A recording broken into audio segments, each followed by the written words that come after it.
How do you do, ladies and gentlemen? I'm Dick Bangs, Chairman of the Winthrop Noise, Air Pollution, and Airport Hazards Committee, welcoming you to this meeting we are holding at WCAT on Thursday evening, November the 30th. And we hope you stay tuned. We think we have a number of subjects you'll be interested in, especially a couple of new ones that have cropped up that we're going to get active in. So again, I want to extend the greetings to the committee on this. The first thing I want to do is to let you know, I'm sure that most of you folks out there in WCAT viewing land and realize that we meet once a month generally down at the DeLeo Senior Center, and we go over a number of issues, some that are in process going on at Massport, some in the future they're projecting and all. But we try to do that on a regular basis, and everyone has assignments here, one thing or another. But right now, we try to get on annually on WCAT, just to bring people up to date. It's a lot easier to hear from individuals involved and get the information to you that way, rather than try to put something out in print. So we're fortunate this year. We were on earlier. The 16th of February was our first meeting of this year, which was a good opportunity to introduce our 4 new members, 3 of whom are with us tonight.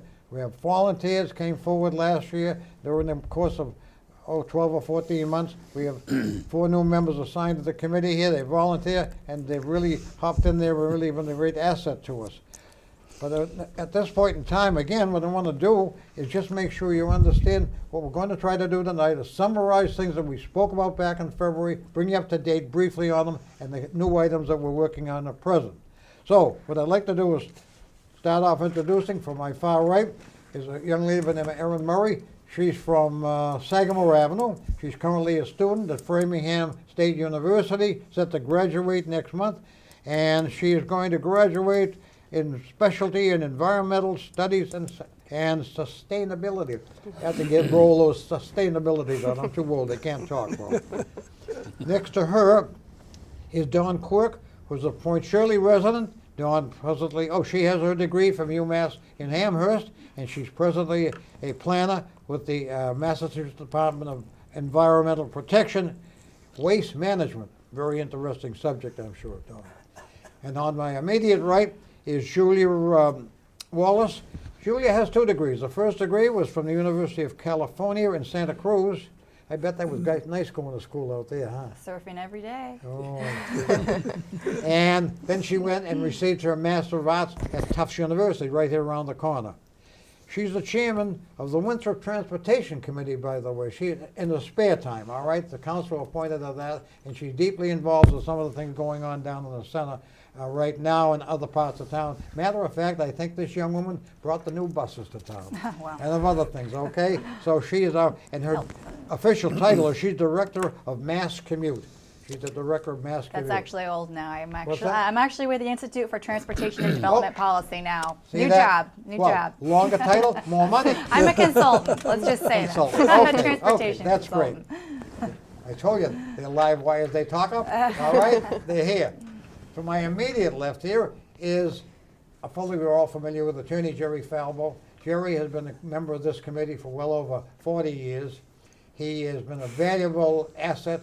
When Jerry started out, there was so much going on at the airport, the expansion, all kinds of picketing on projects, and everything. But Jerry went through it for us. He represented the town very well in those days as part of the committee. And also, there was a committee known as the Logan Community Access Committee.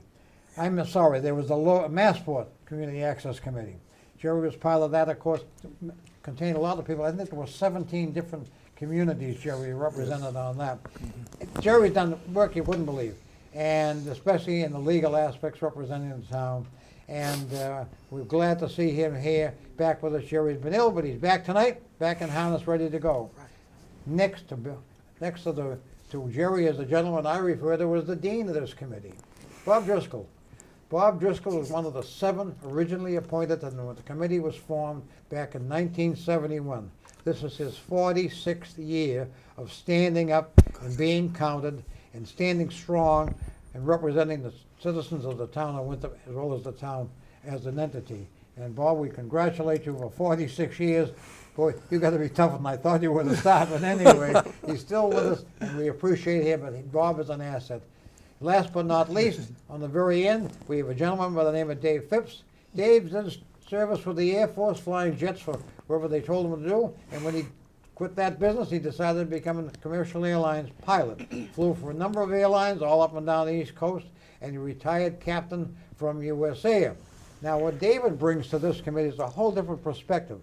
When the issues arise about the airport, airplanes and all, David has been in the left-hand seat. David can speak for the guy up front that drives that airplane, and pro or con on issues, which is great. All he does is give us advice, and we appreciate that. And Dave, as I say, he has a little assignment we gave him he'll report later on, but another asset to the team. And last but not least, I suppose I have to mention him. I can't leave the poor guy out. But Tino Capodiano. Capobianco. Bianco. Sorry. I graduated of Suffolk. Anyway, he has a BS from Suffolk. Currently works for the Middlesex County Sheriff's Office, and also he's an elected member of the Winthrop School Committee. So that's who we are, and that's what's coming to you tonight here at the studios. And the first item we wanted to talk, without leaving this subject, though, we really should pause here for a moment. We do want to pay our real respects and our appreciation to a member no longer with us. A gentleman by the name of Anthony Tony Majahad. Tony died earlier this month of complications from an illness that he'd been living with for many, many moons. Tony was born over in Medford, brought up in the Medford-Winchester area, and graduated from Suffolk with a degree in chemistry. Now, I think he's the first chemist, anybody of that. We've had engineers, structural engineers, mechanical, but he's the first real actual scientist type, okay, to join this committee. And Tony, when you think about a chemist, you see pictures, you see a man, a woman dressed in white, they're at the lab, all the equipment, the beakers and all that. Not Tony's style. Tony decided he didn't want to do that. He was the analyst. He wanted to analyze a lot of things. And he fit perfectly in with us, because he would pick up on the environmental issues we were talking about. Logan periodically is required by law to send out environmental action reports as to what may be going on at the airport or what's planned at the airport. Meanwhile, when they have plans for new developments, they send big, thick books out with all kinds of data. Tony loved it. He delved right into those documents and tried to find out, really, did they make any sense, and was able to advise us where to challenge and where not to challenge. Well, as I say, Tony moved to Winthrop here, I started to say, 2004, found out about us, applied to the committee, be a member of the committee, the council appointed him, and it worked out quite well, giving us that insight. And Tony was not reticent. Once he got involved, he would call a Massport Direct and challenge items in various reports. And why wasn't this included? Why wasn't that included? And from his home, he communicated. He wasn't able to work towards the end of it several years because of his illness, but towards the end, he would communicate with his peers throughout the country, especially a gentleman by the name of Dr. what is his full name? Thurston, George Thurston. He's a PhD in New York City, and we get something from Logan, and he'd send it off to George and come back, especially that much vaunted Massachusetts Department of Public Health report, 10 years in the making, off and on, finally issued in 2014. 10 years later, the data wasn't worth a dime as far as we were concerned, because it's old data, and it was the way it was put together. But George Thurston and Tony analyzed that, challenged a lot of parts of that thing, and found out it really had to have more work done. We'll touch on that a little later on in the program, on something that's developed since. So Tony, fortunately, has left us. Bob and I were able to attend the funeral, extended our greetings. The town manager acknowledged Tony's departure as part of a valued committee here in town, lowered the flag to half-staff when Tony was buried. And we extend collectively as our committee and the town, on behalf of the town, our sympathy to his wife Dory, and just assuring her and the public that Tony did a great job for us and he'll be sorely missed. So at that point, I don't think we have anything to add on that, gentlemen. Very good point. Okay. Now, let's go on. As I say, we wanted to bring you up to date in a couple of things.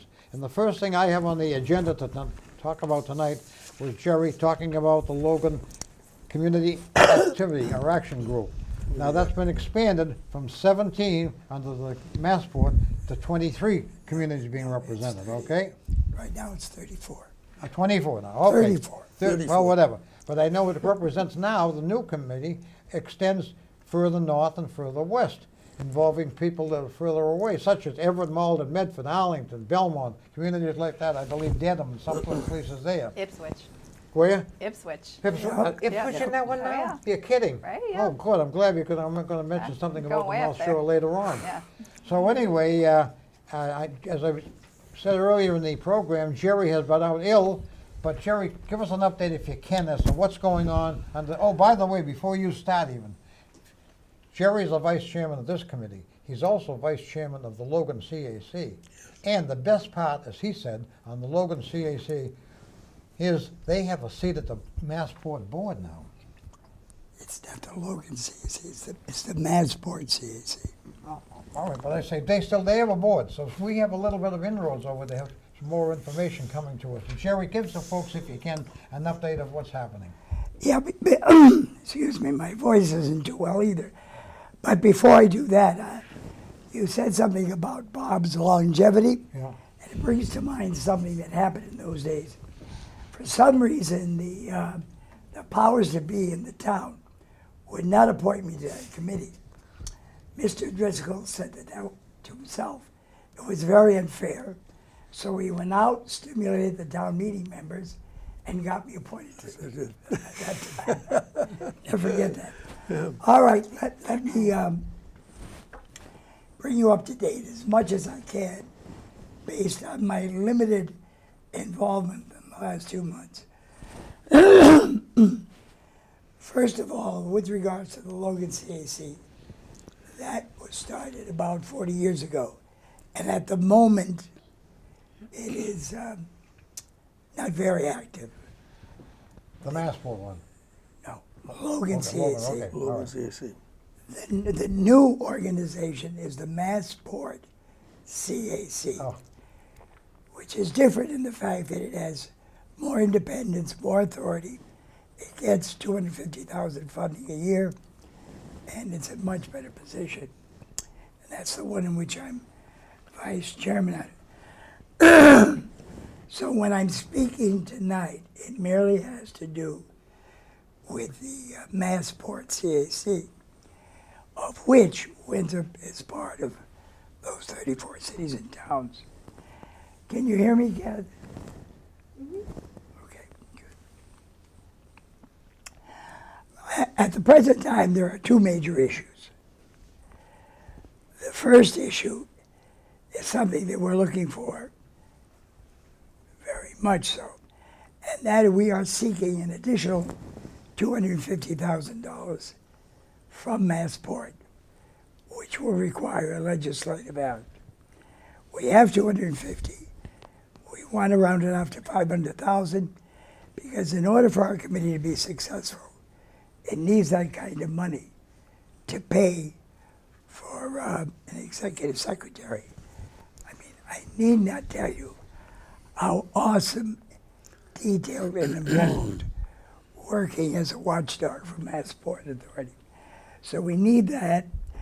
And at the moment now, in the early part of September, just before my mishap, I testified before a joint committee of the House of Representatives and the Senate. And they seemed not compassionate, but they seemed to understand.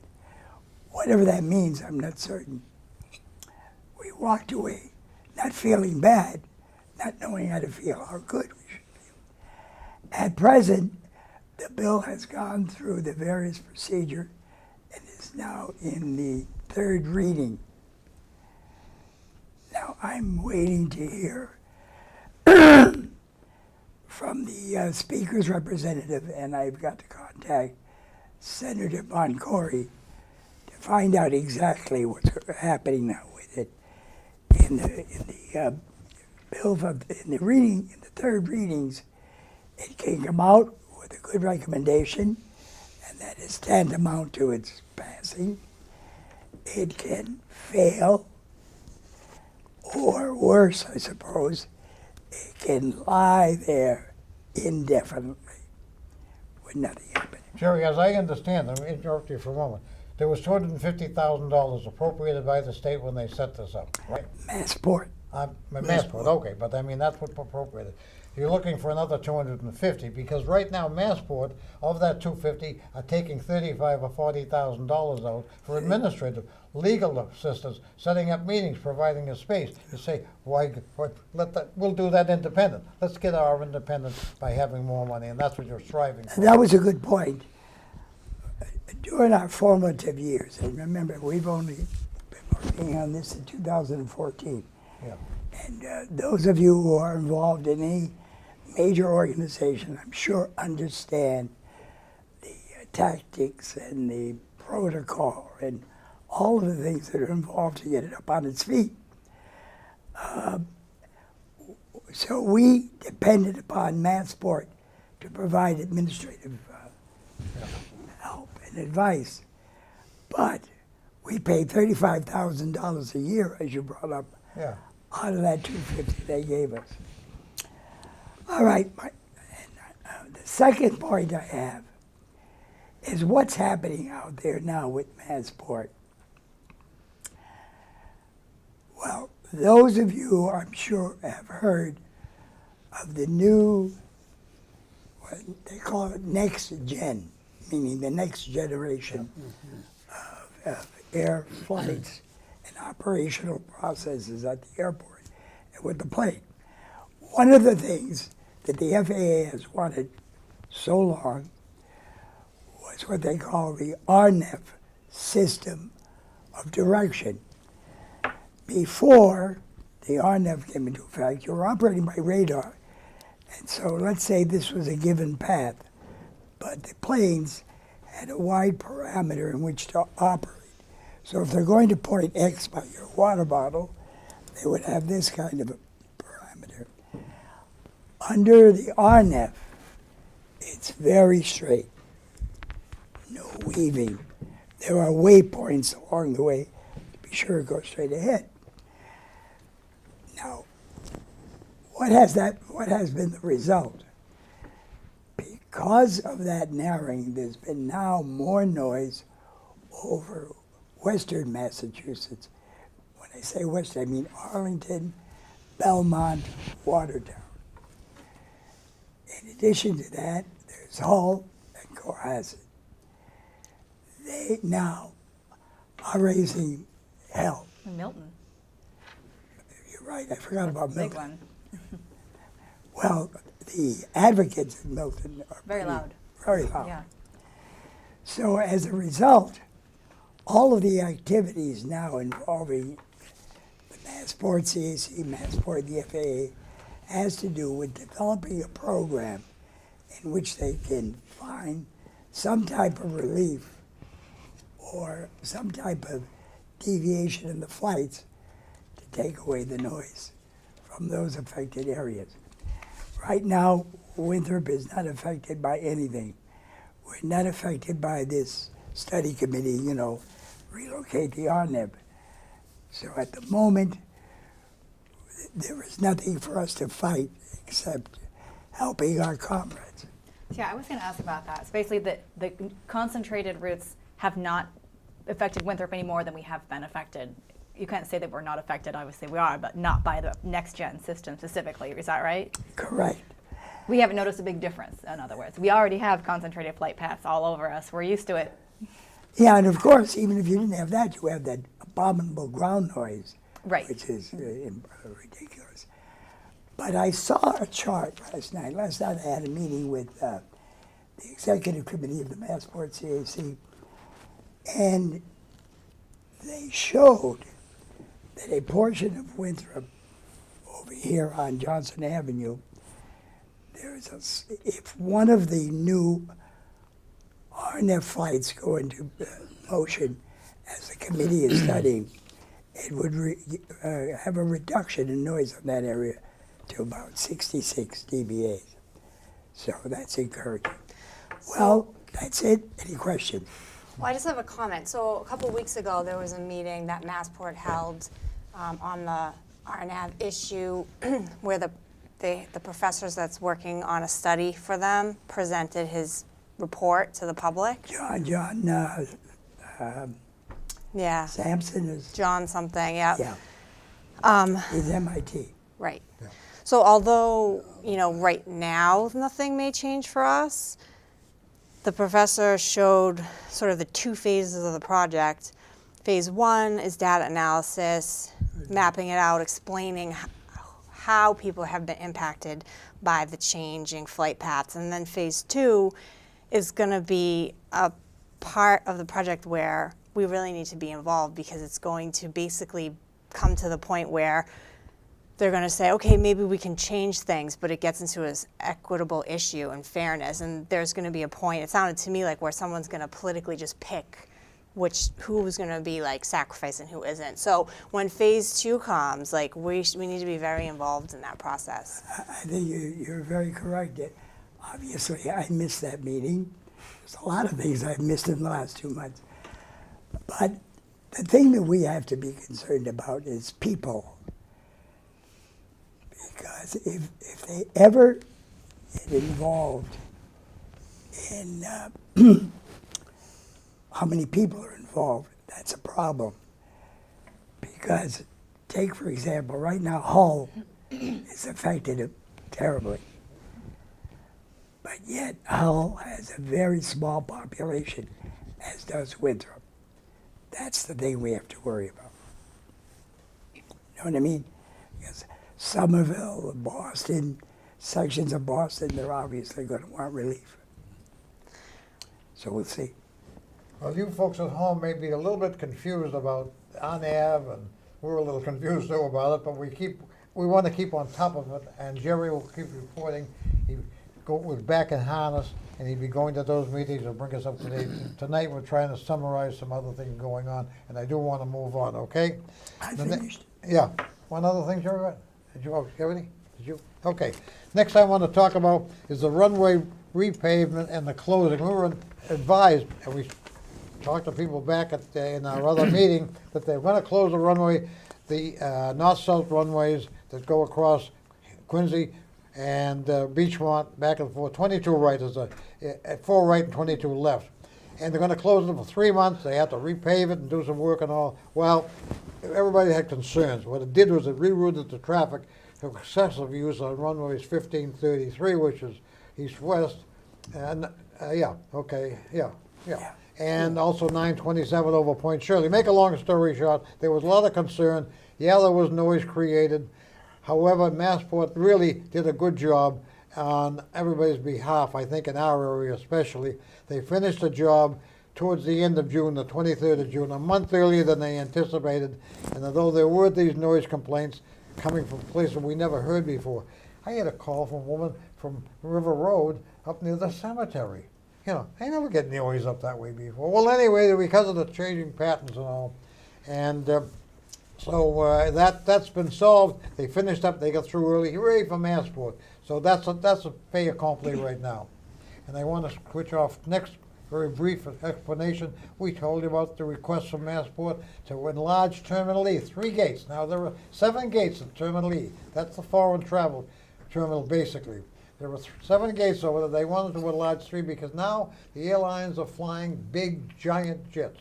More people, more facilities in there required in the terminal to be able to get them in and out. And if they didn't do something with the gates there, then the aircraft, that was more than one of them coming in at a time, they'd have to sit out on the taxiway or in a park area with engines running and all. So the okay was given for them to go ahead. They have done that. They enlarged 3 of those 7 gates so they can accommodate things working quite well now. They also at the same time said, we're going to build 7 more of those. So there's going to be 10 eventually. Really? Well, that's when Tony, again, as I mentioned, how he dug into things, what's under the soil where they want to extend up along the airport service road. Dick, if I may say that Terminal E is the international. International, yeah, that's right. International term, but they want to go up that service road with the 7 more. Well, the status is right now, there's not much. They're doing some design work, but to add 7 more gates, to that big terminal over there, international, to accommodate international flights, is going to be a very expensive project. All right, so they don't probably have the money to do some of it. They're doing the design work now. They're looking towards the future. Because believe it or not, ladies and gentlemen, in view of all the problems in the world, we read about every day where there's this kind of an attack and that kind of problem, foreign travel is on the increase here. The whole country. They're coming in and going out here. And it's businessmen, not just tourists that are going to one place or another.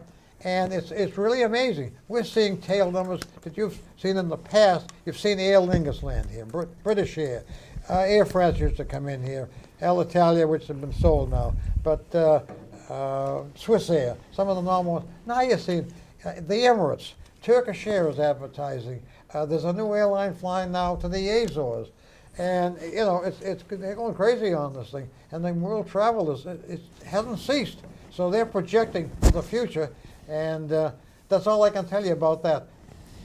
They've done what they wanted to do. They got the okay. They proceeded and got the 3 new gates, or the 3 gates expanded to accommodate. Of course, when you do something like that, you have to also expand the incoming and the outgoing, what do you call it, the customs area, and the passenger facilities. So that's a fait accompli for that. The expansion, we have nothing to tell you about that. Still on the drawing boards. Which brings us to another gem, which is additional parking. Logan says we need more parking. 5,000 more parking. David? Well, I don't know if you caught the news today, but Air Canada is going to begin extended service to the U.S. And they are an international carrier because of the border. Yeah. Well, they use, I forget all about their tail there. Yeah. But that's just one more. Yeah. They're not already at Logan? I read that it was going to be at TF Green. Yeah. Maybe it's here too, but I read today that it's going to be out of TF Green. And they just don't want to maximize, you say that these foreign carriers are coming. You know, we have United, American, and Delta all fly abroad. And of course, David lives down in the Corinna Beach section of town, and he sees the Chinese, was it Cathay Air or whatever it is, David? Oh, yeah. Flies out Well, every morning. I'm a night owl, so I hear the Chinese departures every morning. Around 2 At o'clock in about the 2 morning, every o'clock in the morning they're out of morning. here. Yeah. So we're flying all over the world out of Logan necessarily right now. Yes, we are. What's that? Yeah, so it's really something different. But anyway, in the meantime, they said we need more parking. And boy, did that create a furor. Now, there were a couple of meetings. The first one I attended up at the East Boston High School, and those in attendance were primarily construction-oriented people. They were all for it. The one that Julia and Bob and I attended at the airport itself, Julia, by the way, made the presentation in opposition on our behalf of that one. But there were some good people there that spoke. Freddie Salvucci spoke against it. The Conservation Law Foundation spoke against it. Air Inc. spoke against it. The Mackey fellow. And other people spoke against it. MAPC. What's that? MAPC, the Metropolitan Area Planning Council? Yeah, right. That's right, too. Yes. Yeah. I think the law conservation, I think they caved in. Well, wait a Conservation minute, law, that's what I'm that's what I'm leading up going to to. talk about. Yeah, so what happened was, now, they were none of there, and all of a sudden, Conservation Law Foundation got together with Massport, and they came up with an MOU, Memorandum of Agreement, and they dropped their opposition if thus and so was met. And I asked Julia, we had a copy of that, I said, Julia, will you research that? Give us the 4 or 5 points that really stuck in your mind of why they caved in on this. Was it just because they felt it was going to happen anyway, or did we achieve anything by this? All right. Well, just to back up on why Massport came out with this proposal to add a 5,000 space parking garage, because not just saying that they need simply more parking, but saying that adding more parking would actually decrease the number of trips to Logan. Their reasoning being that because parking is so hard to find and so expensive, and I'm speaking the words of Massport, people are getting dropped off, and that's double the trips. So if we provide more parking, more people will drive themselves, leave their car there, and drive back, rather than having someone drive them, drop them off, go home, get them, go home. So turning 4 trips into 2. That's the rationale. Most of us in the transportation field don't buy that, and we're willing to roll along with that. It's pretty common knowledge that when you add capacity for parking, you add capacity for people to drive. And most of these garages end up sitting empty, and they're very expensive and take a lot of resources to build, take up a lot of space, and generally invite driving. So CLF, the Conservation Law Foundation, which is the foundation that the Green Line Extension, which is a mitigation of the Big Dig, and other major transportation projects, were prepared to file a lawsuit against this. And also the reason Massport even needed to file a proposal is because there's been a parking freeze in Boston since the 70s. I don't remember the exact date. You cannot build more parking in Boston, period. And to be fair, Logan Airport is the only airport in the nation that's subject to this type of ceiling, and they said that's not fair. All the other airports can build as much parking as they want, but in order to build more parking, you literally need to get state approval. So that's why it's a very big deal to be able to do this. It'll be the first time that parking capacity has been increased in Boston for decades. So the Mass EPA was the one having to hear this. CLF was prepared to file a lawsuit. However, after a series of meetings, and I wouldn't go so far to say as CLF, which is an organization that I admire deeply and does great work environmentally, caved in so much as came to a mitigation agreement saying, okay, Massport, if you do X, X, X, Y, Y, Y, Z, Z, Z, we won't sue you. That doesn't mean that they're happy about it, that they by any means are supporting this. And I checked in with them today, actually, a colleague of mine, Rafael Maris, who works there and was behind all of this, and he said, the update is that Massport's still working on it. Here's what they agreed, basically. In exchange for CLF dropping the opposition to the proposed 5,000 space parking garage, keep in mind that's 5,000 more cars coming to the airport through the tunnel, through Winthrop. They agreed to doubling the amount of Silver Line buses serving the terminal from 8 to 16, to establishing a program to provide free Blue Line service for Logan Airport employees, about 18,000 of them, which is subject to income, lower wage workers primarily. They agreed to implement variable rate parking within a year of the opening, so charging different rates depending on time of day, depending on part of the parking lot. So you're incentivizing use of further away ones, higher cost for higher demand spaces. Increasing the share of passengers using HOVs, so less people driving alone. Ultimately, by the year 2027, they have agreed to having 40% of travelers arriving in a carpool or by transit or some high occupancy HOV mode. They agreed to incentivizing rideshare trips with Uber and Lyft, Uber Pool and Lyft Line, to training the ground personnel to educate, encourage passengers to share rides. Let's see, what were some of the other ones? Oh, more EV charging stations, electrifying all of their ground equipment. Not electrifying, increasing electrification, not going to electrocute them. Yeah. So ensuring that at least 60% of the commercial aircraft taxiing would be done by electric tugs by 2017. Keep in mind, this is all not going to happen tomorrow. It's going to take a long time for any of this to go down, but looking at 10 years from now, that's what a lot of these agreements. Expanding Logan Express, which we really think could do a lot more, but they're going to be increasing that by 10%. I hope they increase it by a lot more, because that's really one of the best ways to get people from the suburbs into Boston through an HOV mode. And they're also studying, people have heard this sort of a hot button issue, studying the possibility of an airport pass-through rate. So I know that that's controversial, but that would be an entry fee. If you're going to drop off or drive to the airport, period, you have to pay an entry fee to the terminal. So that makes people think twice about getting dropped off. Want to see the Maverick Street Mothers protest? Well, you see the people have to pay a toll to get on the airport. Anyway. Yeah, that's the agreement. There's a lot more details, but if that's why they caved, and that's all we have on it, I hate to say caved, but well, they changed their mind. They're not happy about it. No, Ultimately, no. they didn't feel like they had, and I quote, any more buses to run in front of. Like there was no trains to lie down in front of anymore. So, Incidentally, ladies, by the way, we didn't mention, I should have, and Julia has made some assumptions, and we didn't tell you where they went. They decided on-air parking. They decided to take the empty lot, or open, not empty, the open lot right opposite Terminal E, International Terminal now, and build one of the garages there. And the other would be further along, add to a garage up on the service road if you go by the state police up heading towards Wood Island. That was the sites they talked about, okay? And a couple of things came up on that. And David, you made a comment about travel, about the average, especially now a family going away. What's the family going to go away? What do they do, David, on trips to the airport? Well, what they do is if they have the opportunity to distribute the baggage and the ticket holder at the terminal, they generally drive to that point, Yeah, and the baggage and the person Family, with the huh? tickets yeah, gets off. The driver takes the car elsewhere, parks it, gets on a bus, comes back to Logan, yeah.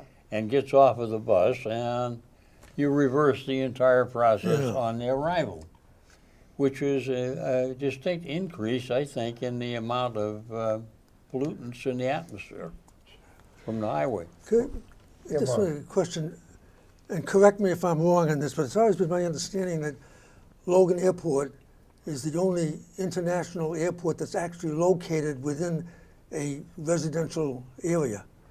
Is that true? I mean, in other words, I mean, like the New York airports are out in Long Island, but not in Queens. But in our case, this airport is located right We in. have a very unusually sited airport, to say the least. So With that nowhere it- to expand but into the ocean. But Or into I don't communities. I don't know of any other Yeah, over major on- airport that is like that.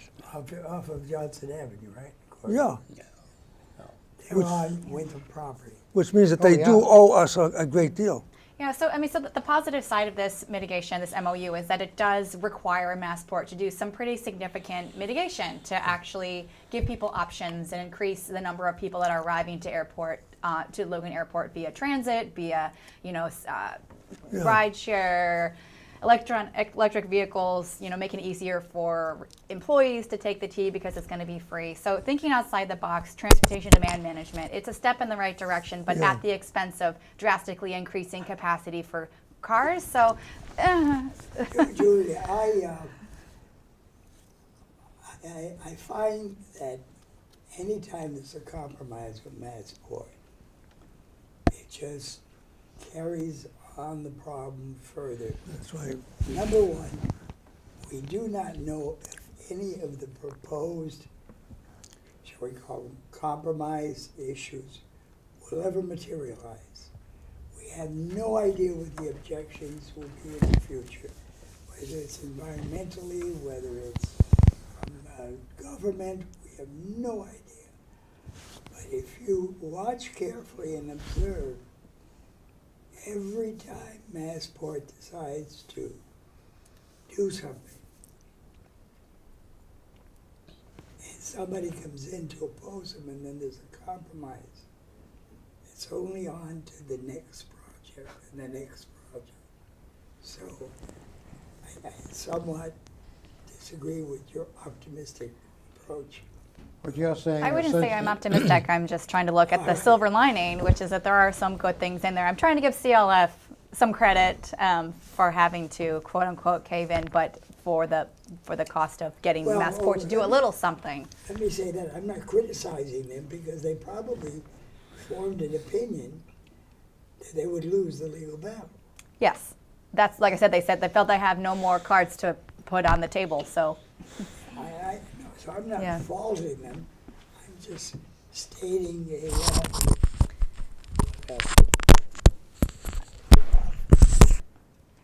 they pretty much felt that unless Governor Baker was going to come out and oppose this, there was no other way to stop this garage from getting Well, approved. what you're saying, Jerry, is like everybody else, do your business when you do business with Massport, you have to make sure you have a hand on your wallet or keep them at arm's length or something like that. Anyway, Yeah. To be crude about it. Yeah, they've done that all the way along.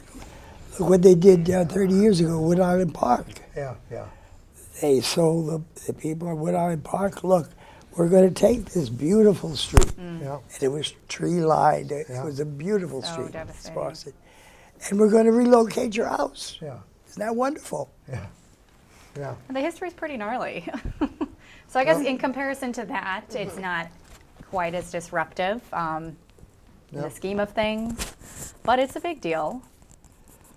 All right, I have a couple of other things I think we really have to cover, and we may go a little over, Matthew, But anyway, the other, ironically, I want to comment on, ironically, parking is not a problem today at Logan, I'm told. Everything's running smooth. The big problem is the mess in the morning and the evening commute with the Williams Tunnel, because the old Sumner Tunnel is fouled up. And I asked Julia to check some of her contacts, if she could, at DOT, to find out when that mess is going to be cleared and straightened out so the people won't leave Winthrop 2 or maybe an hour earlier than they normally leave to get up through to the tunnel, or either tunnel, because it's an awful, it's been a terrible mess out there, trying to get the lane straightened up when they removed the toll booths and things of that nature. Well, she had other things to do, and we didn't get the answers to that. But again, it's not that, it's morning and afternoons going through the Ted Williams. People can't get to the airport because people are just trying to get to the tunnel to go by the airport. They don't even want to go to the airport.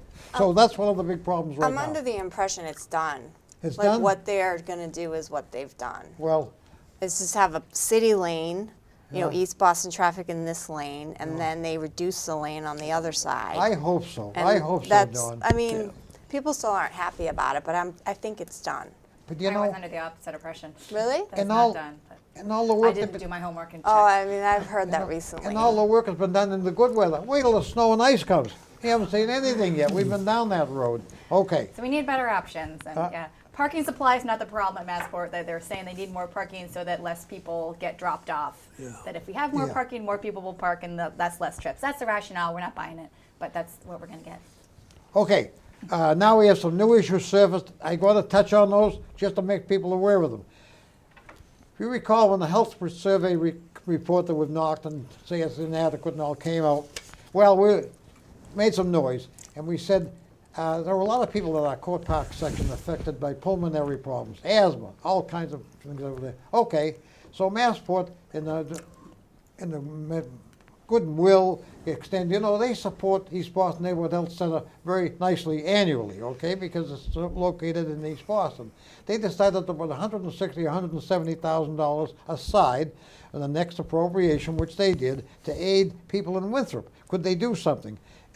If you have asthma, I don't know what the cure is, if anything. But some of these problems, can they do something to the homes? Give them some advice, trying to help them out. So I asked Dawn, we received recently some data that what they have done the last 2 or 3 years in general on the subject. John, what did you find out for us? How they impact on Winthrop?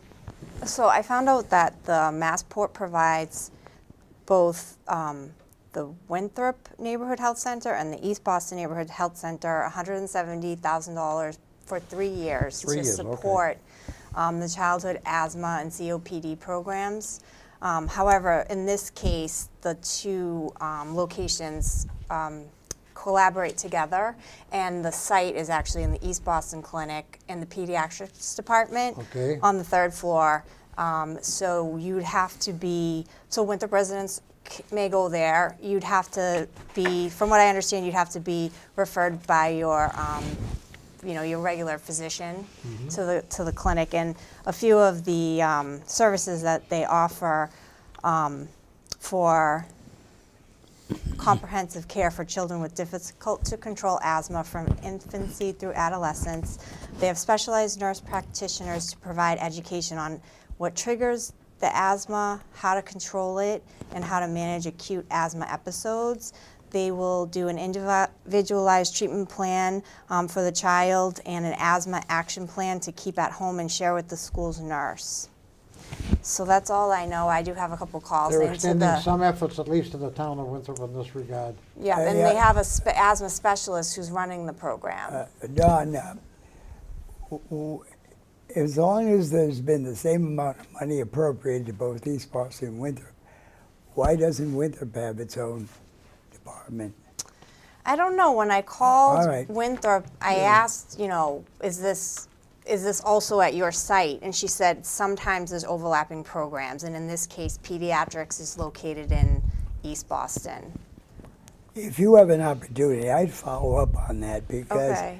it seems to me that it might be a little bit more difficult for somebody from Winthrop to Good go point. all the way Yeah. to East Boston when the appropriation was specifically for Winthrop. That's a good point. I'd like to if you have an opportunity to follow up on that. Yeah, sure. Because it was a 3-year grant, and they did it a second time. So it might be in the first year of the second grant phase, but maybe they could do like a rotating day, like have 1 day a week or something at the Winthrop site, because they have a woman who's a specialist for the program. So I can see that they wouldn't hire 2 specialists, but maybe Yeah. they can do some sort of Yeah. rotation. I'll find out about that. That's a good point. Okay. Do they, I was going to say admit, that might be too strong a word, but do they agree that what they're doing does cause respiratory problems for the residents in the town? Or do they not acknowledge Yeah, it? I think it's just a medical clinic. I don't think they would get into causation so much. So they don't, They would move far away from that, yeah, but, especially if they get funding from Massport. yeah, but still, I mean, No, I mean, I'm not disagreeing. they are responsible for a great deal of the respiratory problems in the town. I think it should I be don't know. It would acknowledged. be great if we heard from somebody in the town who may have a child with asthma and how they are It might managing be better their if we, child's do asthma. we, any of us have anyone of importance over at Mass General or Boston City? Some doctor that might be able to help correlate this whole thing? I don't know. I'm happy to continue my research. I had to contact Massport, and then each individual clinic, and I was Yeah. reaching out to some of the Oh, school yeah. nurses. I know. It's not very clear. It's not a clear path, but yeah, I'd be happy to continue the research. You're absolutely right. Anytime you're dealing with Massport in any fashion, it's a mess. It's a weave, Yeah. veins going this way and that way. It's very difficult. And I understand your problem. It seems like they just gave the money and that's it. Because my questions are, well, how is this money going to benefit Winthrop residents? Like, how can they take advantage of this resource? And that's what I'm still trying to suss out. Well, I just think it'd be interesting to take another town like Winthrop, let's say Winchester, or Weymouth. Winchester would be a good one, and just see what the difference is between the incidence of some of these respiratory problems in this town as opposed to, say, Winchester. They should be basically the same.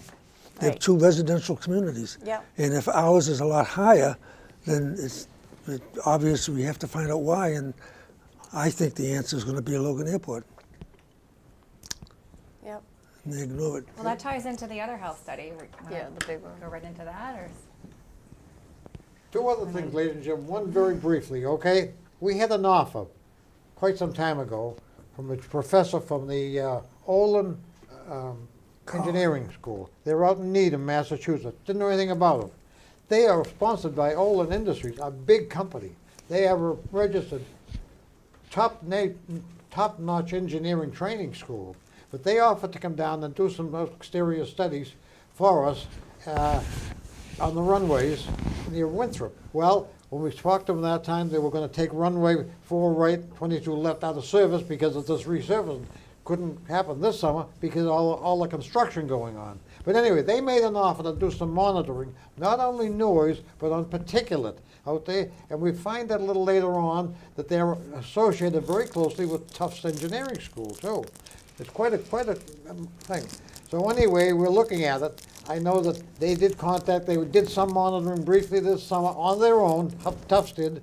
Dawn offered the use of her driveway down there. They couldn't do what they wanted to, but they did some studies. So there's an offer on the table that maybe they will take this as a study program by this engineering school out in Needham. We're going to think about it when they come back and talk to us and make sure that if there's a possibility to get some data on our own that we can substantiate by a reputable university and people doing the project, we'll sure as heck take advantage of it. Are they planning on talking to us? What's that? Are they planning to come back to talk to us? Yes. Yeah, oh sure. Well, Yeah, the let's get it professor's going. the professor's willing to come to this meeting and be on the Oh, yeah, video oh, yeah. when he's ready to present the results, which should be Oh. Yeah, he was sometime just in at the a spring. conference presenting Oh. some of it. I was just going to ask you that question. All right, the process of evaluating the testing. Yeah, right. Good, Yeah. Yeah, good. they're not ready to move either, Joe. There's an okay. offer out there we're very interested in. Yep. And the last thing I want to cover I- tonight is, I think is going to shock a lot of people. But you know, our meetings where we hold monthly are open to everyone. Come down, listen, participate, if you have any ideas and all. And a good citizen appeared at the last meeting, a friend of mine, and she said, I have a little bit of a problem I'd like to bring forward. And we find out that she was in possession of a document entitled The Collateral Damage of U.S. Airports Sacrifice Zones, in quotes. And this gentleman, I mentioned his name earlier on, he represents Air Inc., I think, or he's with them very strong in East Boston. Born and brought up on Eagle Hill by the name of Chris Marchi. This Oh, yeah. Chris Marchi has a couple of fellows. His father used to be Worked from- yeah. director of planning at Logan. Yeah, at the airport. Well, Chris is very good, but he did a survey here. On his, there's over 22,000 airports in operating, he says, in the country. The survey contained in the data he produced, okay? And of the 22,000, you know, we're in the jet age. Are we really? Well, we find there's a carrier, at least one over there. But the predominant number of airplanes operating, not commercial big jets now and all, are the little pea shooters, as we call them, the piston slappers, okay? Single engine, dual engine. They burn aviation gas. Aviation gas is loaded with lead. And where's the lead poisoning come? Where's the lead participants come fall out of the sky? And we all know there's all kinds of moves afoot to change all the lead services, water services, into the homes. They don't want people exposed, especially children. Lead has a dramatic effect on children growing into adulthood, okay? We all lived it in the past. We didn't know better, I guess, but we survived. But there's so many things that they worry about today. Now, you know, we are surrounded by airports that you wouldn't even think about. We had no second thought. We have Beverly right up here in the North Shore, near Ipswich, okay? You have Lawrence up there in the Andover area. We have Minuteman out in Stowe area. We have Hyannis down the Cape. And they fly in and out all the time with these little, even Hanscom and Bedford, they have a commercial airport where the little guys with the Piper Cubs and the Aroncas and the Beechcraft fly all over the way. And you know what, ladies and gentlemen? They've been burning avgas for the last, well, I don't know how long aviation's been. When did they start, David? 1822 when they started making planes? 1903 is pretty close to the rather. Wright brothers. Anyway, and you know, as Chris 1903. pointed out, the study that he has got hold of and they get to him, anybody living in the shadow like we are in East Boston, him, a 360% greater chance of being poisoned by lead. Nothing of that ever showed up in our big health report that they did. No mention of lead, okay? That So- was a terrible report. We know What's that? It's a terrible report. Well, yeah, it was, we know that. But you know, think back. The one where they Today, went door to door. You don't know, but the gang on this side of the table here, we all remember every year in your automobile, you had to change your plugs, your points and condensers. Yeah. Those are the way automobiles are made. And often you had to have the head taken off and had the valves removed, Yeah. and had them ground down. You know why? All the lead built up on those surfaces, so it created a problem. Nobody has to do that today with our cars. We don't even do any work at all. The computer runs the whole car, as we all know. But anyway, now we've brought to our attention, now I want to thank Don O'Reilly publicly for bringing this to our attention, and we're making all kinds of notes. We're going to get involved with this thing because the only one that we worry about right now locally with us is Cape Air. Now, Cape Air is a private airline that flies all over New England and into New York. They get out of the islands. They use every one of the islands down there. Block Island, what was it? What's the two islands? Martha's Vineyard. Puerto Rico. Nantucket. I can't. Vineyard. I'm drawing a blank. Nantucket. Yeah, Nantucket, Nantucket, Martha's yeah. Vineyard. They have airports, okay? Like I say, Hyannis is loaded with these little fellas. Now, I asked David to look into it. Dave, what's the story? Because Cape Air has said they were very doubtful. They didn't want to mess around with their engines. They had to burn avgas because it might void the warranty that the engine manufacturers have. And they don't dare do that, although over the years, Massport has tried their best to get Cape Air moved out of the area for two reasons. One is they mess up the big jet traffic. They're always flying. We see them going over our head. We all criticize all the time. Single-engine airplanes, dual-engine airplanes flying around here, take a quick turn out and all that. But they foul up Logan's traffic often very, very seriously. And I said to Dave, Dave, find out from your contact, maybe you can get a hold of some folks in these airports. Are the majority flying these piston slappers, as we referred to them in the old days? It's Dave, what did you come back with? Well, I unfortunately have not been able to get contact with the manufacturer of Cape Air's engines, which is their Teledyne Continental engines. I called Teledyne Continental and was referred to leave your phone number, and We'll call you back. unfortunately, Yeah. I used my right name, so they haven't called me back. Okay. So, but in any event, I also have had the same problem with failing with the FAA because I have been apprised of a regulation which will go into effect sometime in 2018 to convert all of the aircraft to non-leaded fuel. Including Cape Cod, Pardon? including the Cape Cod. Well, they're gonna Including have to, them, yeah. Jerry. Yeah, There'll be an FAA regulation to stop using it. Right. 40 years ago, Uncle Sam said, stop using it in your automobiles and your trucks. Yep. Yeah. Now, some of those in that era, people that had small engine appliances such as snow blowers and gas mowers and all, their engines wouldn't accommodate, so they had to go buy new appliances like yeah, that. yeah. But other than that, we all complied, and sooner or later, they're a thing of the past. Well, I hate to report this to you, but I tried to call the FAA, who is their office, I gather, is over in Hanscom Field. And I looked them up in the phone book, and I called the two numbers that are there, and all I got was a weather report on both of them. So I called information, and our government in action, they have an unlisted number.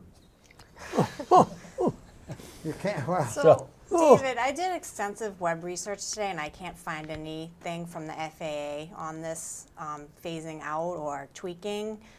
I have some numbers of some, at least one military Air Force base, Environmental Health and Safety Office, because I have a personal connection. And so I'm going to call, ask for this regulation information. One of the guys is a FAA inspector as well. Yeah. And there are other regulations that I'm going to get from them that our local airport here may be in violation of. So I'm helping with this mystery. Yeah. hopefully, yeah. Well, all I want to know for the benefit of the committee is the date of When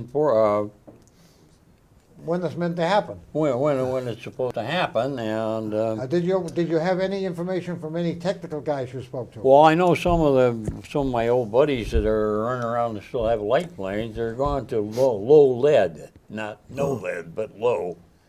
And you can take a regular piston engine airplane and tune it down from where it is required 130 octane leaded to 100 octane low lead, and it's not a big deal. It really isn't. And I don't know whether it would be a big deal, and that's why I want to get hold of the manufacturer to go to no lead. Dave and Don, if you'd let me know specifically what you're looking for, and if you're unsuccessful, let me know. Maybe I can help. Well, maybe. Well, Jerry, the big thing is, we hear that 2018 is the cutoff date for using lead as we know it today, and the avgas as we know it. Avgas is about 100 to 125 octane. Now, I know from personal experience, flying with the Navy for those years, we flew piston slappers, all the fighter aircraft, all the torpedo bombers you saw, the one that were on the Pacific, all of the Yeah. P-47s and the P-51s that the Tuskegee Airmen flew. They were all piston slappers. They burned lead-based gasoline because they needed it for the power. Yep. And otherwise, there'd be problems. So the thing is, are they still flying? Yeah, Cape Air is still flying in our area, burning lead-contained gasoline. We don't like that because it does contribute significantly to the environment and the detrimental. It's So not just good. to be fair to Cape Air, what we know from that article is that that piston planes use leaded fuel, but there will be a telephone call with the CEO of Cape Air soon, and so we can get more specific details. 'Cause All right. this Did is- not There's a interrupt you. chance that he could be, he has some planes that don't, like, we don't know yet what his usage is. Who's speaking to him? You'll be speaking to him? Yeah, me, Donna, and the Board of Health. Bill Good. Schmidt. If I remember, he's a state legislature, isn't he? He's former state senator, I think. Dan He's Wolf. He's out now. Well, I don't want to pick on Cape Air. It's just the equipment that they have, and Yeah. I mean, I'm just saying that we don't know for 100% their whole fleet is leaded. So, but we'll find that out. Okay. Well, Yeah, I it's know very what- disturbing to us to hear this, and we want to explore this, and we want to pursue it, because, you know, the more lead, if the government said it isn't good to run your cars on it, because that commits a terrible exhaust fumes on the ground, we're still getting it falling Peppering on us. ourselves We with don't it. want that stuff. You did say that FAA has an unlisted number? Who has the unlisted number? I couldn't get a listing for them. I called the two numbers that were in the telephone book, Yeah, and I got a weather report for Hanscom Field yeah. on both numbers. So you So could not I- get hold of the FAA? Well, I called information, and Would they? Jerry can get that. they didn't say. They said, "Well, we don't have a Look online. listing." All right. Well, I think we are, don't you, I think we should Just let me send a know letter if to you're our, having to, I'm sure we can, That's- we'll follow up. That- Yeah, I we'll can find help. out. I just We consider it sufficiently urgent to follow up on this thing, because we don't like what we hear. 40 years ago, they changed over trucks and automobiles and all. What the hell are they still letting airplanes that pollute the sky still fly around and not say, do a thing about it, okay? It's about time somebody looked at it. Okay, anybody else have anything before we close? think Because we're we've been on the air now for a while, and as I said, the viewers at home, you know, they only have so much tolerance for listening to some of the things they don't understand fully. But what do you got to say? Anything else from any of you folks now? no. Okay. Dave? Well, one last thing. This is just for the information. Back in the good old days when I was flying airplanes for a living, Logan used to let us park outside. And what I found was that the car, when I would get into it and drive home, if it was raining, I got rainbow behind the wipers, and it was from yeah. jet fuel. And the jet engines, I believe still today, I checked this out, used 2 gallons of JP4, went out the back end of the airplane without being burned. And when it wasted landed fuel. on my windshield, I had a rainbow when it rained. Yeah, yeah. So I will give everybody a clue. Take about that much dishwasher fluid and put it in your windshield wipers. Oh, tip to the wise, right? Yep. Okay. Lovely. All right. And that works like a champ. But All right, we're going to close out, ladies and gentlemen. Again, before we close, though, a tip of the hat to Don O'Reilly and for getting this data. And we're going to pursue this. But I think this is very interesting, bring to the public's attention. We're here for the best interest of the town of Winthrop and its citizens, and we're going to continue to work on this, on our job, and try to do the best job we can for everybody. Before we close, I do want to thank Linda Riddicker, Caroline Ligotti, Deborah Scrabo, and Kathy Driscoll for helping us, and Matthew Rhodes, Bob's grandson, for setting up and producing this program for us. So thank you very much, folks, for helping us out here tonight. I hope you found it interesting. We hope the viewers at home find it as interesting. Anytime you want to talk to us, contact me. We're all, Jerry, myself, Dave, we're in the phone book. I'm not going to say contact these women. They're all busy as heck working on it, so call us. We'll get a hold of them.